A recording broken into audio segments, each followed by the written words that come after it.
Hello dear student, welcome back to my channel. जैसे कि आपको पता है कि हमने माइक्रो इकोनॉमिक्स का जितना भी आपको चैप्टर पढ़ते हैं आप क्लास 12 में, उनके एक्सरसाइज को हमने 1 बाय 1 कंप्लीट किया। अभी हमने माइक्रो इकोनॉमिक्स की सीरीज़ को शुरुआत किया है, तो हमने चैप्टर नंबर 1 और 2 को कंप्लीट कर लिया है। आज हम करेंगे चैप्टर नंबर 3 जो कि है कंज्यूमर इक्विलिब्रियम। इसी के अंदर में हम यूटिलिटी एनालिसिस और इंडिफरेंस कर्व को भी देखेंगे। ठीक है, चलिए शुरुआत करते हैं। जो हमारा पहला एक्सरसाइज गिवन है ऑब्जेक्टिव बेस्ड क्वेश्चन है ना। ठीक है, ऑब्जेक्टिव बेस्ड क्वेश्चन से हम शुरू करते हैं। मल्टीपल चॉइस क्वेश्चन है ये। फर्स्ट नंबर में है which of the following statement is true. कौन सा स्टेटमेंट ट्रू है?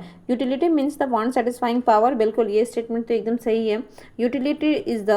Utility is the function of intensity of desire. ये स्टेटमेंट भी सही है। Desire of consumption gives birth to utility. Correct, यहाँ पर ऑल ऑफ दीज है ना, ऑप्शन नंबर डी हमारा हो जाएगा करेक्ट। क्वेश्चन नंबर 2 है which of the following is a characteristic of utility. यानी कि यूटिलिटी का कैरेक्टरिस्टिक्स आपसे पूछा गया है। Utility is a psychological phenomena, सही बात है। यूटिलिटी इज सब्जेक्टिव, हाँ सब्जेक्टिव है ना, यानी कि सबके लिए हो सकता है, मतलब एक ही पर्टिकुलर आइटम सबको अलग अलग सेटिस्फाई कर रहा है। ठीक है, तो इसीलिए ये साइकोलॉजिकल हो सकता है या फिर सब्जेक्टिव हम इसको बोल सकते हैं। ठीक है, नेक्स्ट है utility is a relative concept. बिल्कुल, तो यहाँ पर हो जाएगा option number D all of the above. Next है question number 3 who gave the cardinal concept of utility. तो कार्डिनल कंसेप्ट किसने दिया था? मार्शल के द्वारा दिया गया था। ठीक है, ऑप्शन नंबर ए। नेक्स्ट देखेंगे, नेक्स्ट क्या है हमारा क्वेश्चन नंबर 4। क्वेश्चन नंबर 4 है हमारा consumer behaviour is studies in. Consumer behaviour की स्टडी हम किस में करते हैं? तो ये करते हैं माइक्रो इकोनॉमिक्स में, ऑप्शन नंबर ए करेक्ट है। चलिए नेक्स्ट क्वेश्चन को देखते हैं। क्वेश्चन नंबर 5 है ना। क्वेश्चन नंबर 5 है हमारा which is the first law of Gossen. Gossen का फर्स्ट लॉ क्या है? Law of demand, law of diminishing marginal utility, law of equi marginal utility या फिर कंज्यूमर सरप्लस। तो ये हो जाएगा हमारा option number B law of diminishing marginal utility. इसे हम कहते हैं फर्स्ट गुजन लॉ। और इक्वी मार्जिनल यूटिलिटी क्या है? तो ये सेकेंड गुजन का ही सेकेंड लॉ है। ठीक है, नेक्स्ट देखेंगे question number 6 which of the following is true. कौन सा सही है इसमें से? ठीक है, देखते हैं। T U increase till M U positive. जब तक टी यू इंक्रीज करता है, हो आपने अच्छे से पढ़ा होगा तो आपको डायग्राम भी आपके दिमाग में आ रहा होगा। ये टी यू है ना, और ये हमारा एम यू है सॉरी, यहाँ है T U increase till M U is positive. T U तब तक इंक्रीज कर रहा है जब तक एम यू क्या है? पॉजिटिव है ना, तो ये स्टेटमेंट तो सही है। नेक्स्ट है T U is maximum when M U is equal to 0। बिल्कुल, देखिए जब एम टी यू क्या है? मैक्सिमम पॉइंट पर है, तो हमारा एम यू क्या है? बिल्कुल 0 है, तो ये स्टेटमेंट भी सही है। थर्ड नंबर में है T U decline when M U is negative. बिल्कुल, यहाँ पे टी यू जब गिर रहा है तो एम यू क्या कंडीशन है? तो ये नेगेटिव में है। ठीक है, इसका मतलब तीनों ही स्टेटमेंट यहाँ पर करेक्ट दिए गए हैं। चलिए क्वेश्चन नंबर 7 को देखते हैं। एक बार मैं इसे क्लीन कर देती हूँ। क्वेश्चन नंबर 7 है how we calculate marginal utility. Marginal utility कैसे कैलकुलेट करते हैं? तो इसका फॉर्मूला होता है delta T U by delta Q. ठीक है, ऑप्शन नंबर ए। नेक्स्ट देखेंगे क्वेश्चन नंबर 8 को when T U become maximum M U is. देखिए अभी तो मैंने इरेज कर दिया। जब टी यू मैक्सिमम था तो एम यू क्या था? 0 था। ठीक है, ऑप्शन नंबर सी। नेक्स्ट देखेंगे क्वेश्चन नंबर 9 है who basically प्रोपाउंड the concept of law of equi marginal utility. ये तो हमने अभी 2 मिनट पहले किया ना क्वेश्चन में। Law of equi marginal utility किसका है? तो गुजन का है, और गुजन का भी कौन सा है? सेकेंड लॉ है। ठीक है, फर्स्ट क्या है? Law of diminishing marginal utility. आप जितनी बार रिवाइज करेंगे उतना आपके लिए बेहतर है। ठीक है, चलिए देखते हैं क्वेश्चन नंबर 10 को। ये तो बहुत डार्क है, कोई बात नहीं, हम एडजस्ट कर लेंगे। देखिए क्वेश्चन नंबर 10 है स्लोप ऑफ बजट लाइन और प्राइस लाइन इज। तो बजट लाइन का क्या होता है? जो स्लोप है उसका सिंपली फॉर्मूला प्राइस लाइन का क्या होता है? तो ये होता है minus P X divided by minus P Y. ठीक है, तो यहाँ पर कौन सा ऑप्शन दिख रहा है आपको? ये ऑप्शन नंबर ए। ठीक है, क्वेश्चन नंबर 11 देखते हैं इंडिफरेंस कर्व इज। इंडिफरेंस क्या है? इंडिफरेंस कर्व इज क्या है? Convex to origin. तो इंडिफरेंस कर्व कैसा बनता है? ओहो, ये क्या हो गया?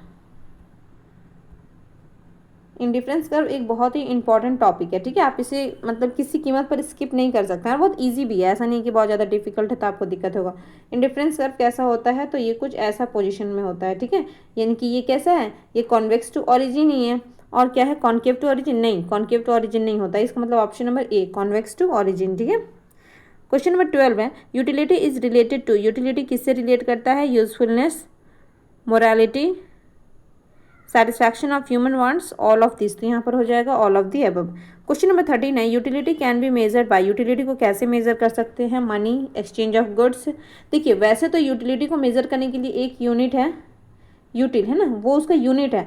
और हमने ये भी पढ़ा है कि जो यूटिलिटी है ये एक साइकोलॉजिकल कंसेप्ट है, ये एक सब्जेक्टिव कंसेप्ट है। तो इसलिए हम इसको मेज़र तो नहीं, मतलब डायरेक्टली मेज़र तो नहीं कर सकते हैं, लेकिन इनडायरेक्टली अगर आप बोलेंगे तो हम मनी से इसे मेज़र कर सकते हैं। ठीक है, क्यों? क्योंकि जो सामान ज़्यादा, आप देखेंगे कि जो सामान महंगा आता है उसकी यूटिलिटी ज़्यादा होती है, और जो सामान सस्ता आता है उसकी यूटिलिटी कम होती है। इसलिए हम बोल सकते हैं कि utility can be measured by the money, but indirectly. ठीक है, डायरेक्टली नहीं। नेक्स्ट है question number 14। Question number 14, law of equi marginal utility is called, law of equi marginal utility को क्या बोलते हैं? तो law of increasing utility, law of diminishing, law of substitution, तो इसे हम कहेंगे लॉ ऑफ सब्स्टिट्यूशन। ठीक है, जो कि गुजन का सेकेंड लॉ है। क्वेश्चन नंबर 15 है indifference curve slope, indifference curve कैसा होता है? तो अभी हमने बनाया था ना, इंडिफरेंस कर्व कुछ ऐसा होता है। ठीक है, कॉन्वेक्स टू ऑरिजिन। और आपसे क्या पूछा है? राइट टू लेफ्ट, नहीं, ये तो लेफ्ट से राइट की तरफ आ रहा है ना, ऐसा बन रहा है, तो ऑप्शन नंबर बी। नेक्स्ट देखेंगे question number 16, the ability of satisfying human wants in a goods is called its, यानी कि जो सेटिस्फाइंग ह्यूमन वांट्स होता है उस एबिलिटी को क्या कहते हैं हम लोग? प्रोडक्टिविटी, सेटिस्फैक्शन, यूटिलिटी, प्रॉफिटेबिलिटी, तो इसे हम यूटिलिटी कहते हैं। यही तो अपने चैप्टर में पढ़ा है, पूरे चैप्टर में, है ना। क्वेश्चन नंबर 17 है the addition of utility is obtained from the all unit of goods is called, यानी कि एडिशन कर रहे हैं हम लोग यूटिलिटी का, किसका? ऑल यूनिट्स का। इस बात पर आपको ध्यान देना है। ठीक है, एडिशनल यूनिट नहीं है ये, ऑल यूनिट है। ऑल यूनिट का मतलब क्या हो जाएगा यहाँ पर? Total utility, total utility. लेकिन अगर यहाँ पर हो जाता, मान लीजिए फॉर सपोज यहाँ पर ऑल यूनिट की जगह पर हो जाता एडिशनल यूनिट, क्या होता? एडिशनल यूनिट, तो आप इसका आंसर लगाते मार्जिनल यूटिलिटी। तो थोड़ी थोड़ी माइनर से डिफरेंस में ही आंसर पूरा चेंज हो जाता है, तो इस बात का आपको ध्यान रखना है। चलिए नेक्स्ट एक्सरसाइज देखते हैं। नेक्स्ट है हमारा फिल इन द ब्लैंक। ठीक है, ये बुक का थोड़ा अजब सा प्रॉब्लम है, चलिए कोई दिक्कत नहीं है, कोई चीटिंग नहीं करेगा। देखिए क्वेश्चन नंबर 1 है utility means dash satisfying power of A commodity, utility means क्या है? Want satisfying power of A commodity. ठीक है, यूटिलिटी मतलब क्या करता है? वांट सेटिस्फाई करता है। क्वेश्चन नंबर 2 है, तो 1 का क्या हो जाएगा? वांट्स, ओहो सॉरी, यहाँ फर्स्ट का क्या हो जाएगा? तो ये हो जाएगा वांट्स। सेकेंड नंबर में है total utility is sum of dash utility, तो total utility is the summation of marginal utility. Question number 3 है when marginal utility is 0 total utility is maximum, है ना, हमने डायग्राम में भी सीखा था, जब मार्जिनल यूटिलिटी 0 थी इसका मतलब हमारा टोटल यूटिलिटी क्या है? मैक्सिमम है। Marginal utility curve is dash curve, marginal utility curve is demand curve, demand curve हम ऐसे ही तो ड्रॉ करते हैं, एडिशनल यूनिट को ऐड कर करके तो डिमांड कर्व को ड्रॉ करते हैं ना, इसलिए मार्जिनल यूटिलिटी कर्व को हम लोग डिमांड कर्व भी बोलते हैं। नेक्स्ट है at saturation point marginal utility is, saturation point में मार्जिनल यूटिलिटी क्या होती है? 0 होती है। सेचुरेशन पॉइंट का मतलब होता है कि आप यहाँ पर फुल्ली सेटिस्फाई हो, आपको और कुछ नहीं चाहिए, तो यहाँ पर मार्जिनल यूटिलिटी क्या होगी? 0 होगी। क्वेश्चन नंबर 6 है consumer equilibrium is that situation when total utility is, consumer situation is that situation when total utility is maximum, तभी तो वहाँ पर मार्जिनल यूटिलिटी क्या होती है? 0 हो जाती है, और उसी को हम लोग सेचुरेशन पॉइंट भी बोलते हैं। ठीक है, क्वेश्चन नंबर 7, अच्छा ये ऑप्शन तो मैंने छुपा दिया था, फिर कहाँ से आ गया? अच्छा चलो कोई बात नहीं। Indifference curve is dash to the origin, तो इंडिफरेंस कर्व कैसा होता है? तो कॉन्वेक्स टू ओरिजिन, है ना, ये तो हमने कर लिया था। चलिए नेक्स्ट देखते हैं। नेक्स्ट एक्सरसाइज हमें दिया गया है ट्रू फॉल्स। फर्स्ट में है टोटल एक मिनट, थोड़ा शॉर्ट सर्कल, फिर भी नहीं आ रहा ना, कोई बात नहीं। Total utility is always rising, कि टोटल यूटिलिटी हमेशा बढ़ती जाती है? नहीं, एक टाइम के बाद वो मैक्सिमम होकर फिर डाउनफॉल भी तो करती है, तो ये स्टेटमेंट तो हो गया फॉल्स। नेक्स्ट है marginal utility decline as consumption increase, बिल्कुल जैसे जैसे आप कंजम्पशन करेंगे आपका मार्जिनल यूटिलिटी क्या हो जाएगा? गिरते चला जाएगा। ठीक है, उससे मिलने वाला सेटिस्फैक्शन आपको कम होता चला जाएगा, तो ये स्टेटमेंट है ट्रू।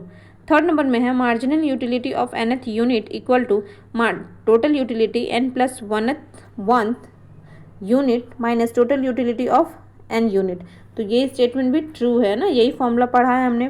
क्वेश्चन नंबर 4 है when marginal utility become negative total utility become zero. Total utility become zero, total utility कभी ज़ीरो नहीं हो सकता। मार्जिनल यूटिलिटी बिकम नेगेटिव, अच्छा जब मार्जिनल यूटिलिटी नेगेटिव होता है तो टोटल यूटिलिटी का डाउनफॉल होता है, वो गिरता है, ना ही कि वो जीरो होता है। टोटल यूटिलिटी कैसे जीरो हो सकता है, वो कभी जीरो नहीं होगा। Total utility is equal to summation of marginal utility, तो ट्रू। क्वेश्चन नंबर 6 है indifference curve slope upward from left to right. Indifference curve कैसा होता है, इंडिफरेंस कर्व होता है अपवर्ड थोड़ी होता है, डाउनवर्ड होता है ना। लेफ्ट टू राइट तो ठीक है, लेकिन ये अपवर्ड नहीं होता है, बल्कि कैसा होता है, डाउनवर्ड होता है। चलिए नेक्स्ट देखेंगे, और 2 ही है। अच्छा उसके बाद करेक्ट पेयर भी है, इसमें पहले हाइड कर देती हूँ। अगर आपने मतलब ऑनेस्टली पढ़ाई किया है तो किसी चीज़ की भी कोई ज़रूरत नहीं है, आप फटाफट से आंसर कर पा रहे होंगे ना। वैसे भी बहुत ही ईजी सा चैप्टर है।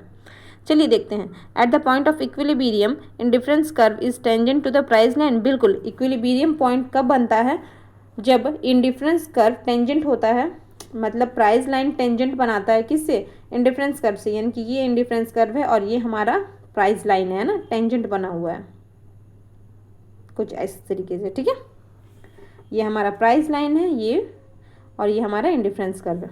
नेक्स्ट देखेंगे total utility become maximum when marginal utility become zero. Total utility maximum होता है जब total utility marginal utility zero होता है। तो बिल्कुल ये तो हमने बहुत बार ये स्टेटमेंट पढ़ लिया, तो ये स्टेटमेंट है ट्रू। और ये स्टेटमेंट भी क्या है, ट्रू। 7 नंबर भी क्या है हमारा, ट्रू। देखते हैं, करेक्ट पेयर मैच करवाना है हमें, इसे तो मिटाना ही पड़ेगा, चलो कोई बात नहीं। परफेक्ट सैटिस्टी पॉइंट, ठीक है। परफेक्ट सैटिस्टी पॉइंट कहाँ होता है, जहाँ पर टोटल यूटिलिटी मैक्सिमम होता है और मार्जिनल यूटिलिटी क्या होता है, ज़ीरो होता है। यूटिलिटी एनालिसिस, यूटिलिटी एनालिसिस कैसा एनालिसिस है, तो ये कार्डिनल अप्रोच है ना। और इंडिफरेंस कर्व कैसा है, ऑर्डिनल अप्रोच है। नेक्स्ट है total utility summation of marginal utility. ये सारे ही क्वेश्चन को तो हमने किसी न किसी वे में पढ़ लिया है ना, चाहे एमसीक्यू हो, फिल इन द ब्लैंक हो, तो यहाँ पर हमारे लिए इजी हो गया। वैसे ही आप जितना जितना सॉल्व करेंगे उतना उतना आपके लिए इजी होता चला जाएगा, ठीक है। चलिए आज का वीडियो यहीं कंप्लीट करते हैं। नेक्स्ट वीडियो हम लोग लेकर आएंगे नेक्स्ट चैप्टर पर। Thank you for watching, thank you, bye bye.